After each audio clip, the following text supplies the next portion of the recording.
روي عن أنس رضي الله تعالى عنه أن رسول الله صلی اللہ علیہ وسلم قال، انس رضی اللہ تعالیٰ عنہ سے مروی ہے کہ آپ صلی اللہ علیہ وسلم نے ارشاد فرمایا، لا تزال لا الہ الا اللہ تنفع من قالها۔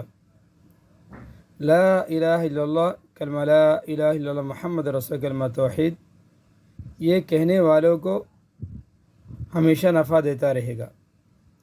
وترد عنہم العذاب والنقمہ، اور اس سے عذاب و بلا کو دفع کرتا رہے گا۔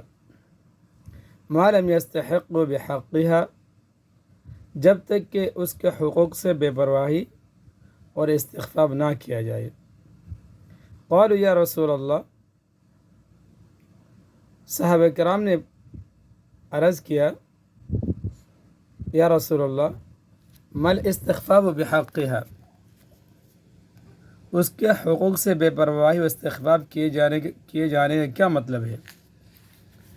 قال، آپ صلی اللہ علیہ وسلم نے ارشاد فرمایا، یظہر العمل بمعاصی اللہ، یظہر العمل بمعاصی اللہ،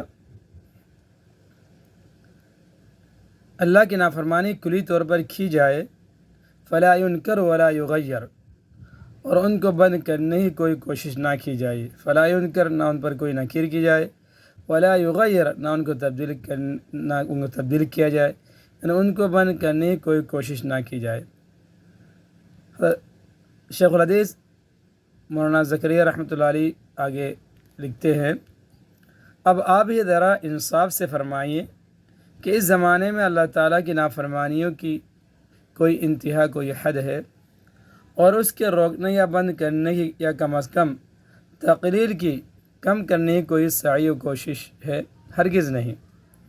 ایسے خطرناک ماحول میں مسلمانوں کا عالم میں موجود ہونا ہی اللہ تعالیٰ کا حقیقی انعام ہے، ورنہ ہم نے اپنی بربادی کے لیے کیا کچھ اسباب نہیں پیدا کر لیے ہیں۔ حضرت عائشہ رضی اللہ تعالیٰ عنہ نے نبی اکرم صلی اللہ علیہ وسلم سے پوچھا کہ کیا کوئی اللہ کا عذاب اگر زمین والوں پر نازل ہو اور وہاں کچھ دیندار لوگ بھی ہوں تو ان کو بھی نقصان پہنچتا ہے؟ آپ صلی اللہ علیہ وسلم نے ارشاد فرمایا کہ دنیا میں تو سب کو اثر پہنچتا ہے، مگر آخرت میں وہ لوگ گناہ گاروں سے علیحدہ ہو جائیں گے۔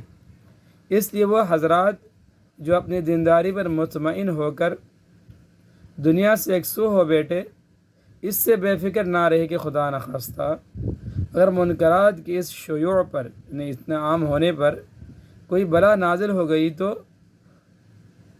ان کو بھی اس کا خمیازہ بھگتنا پڑے گا۔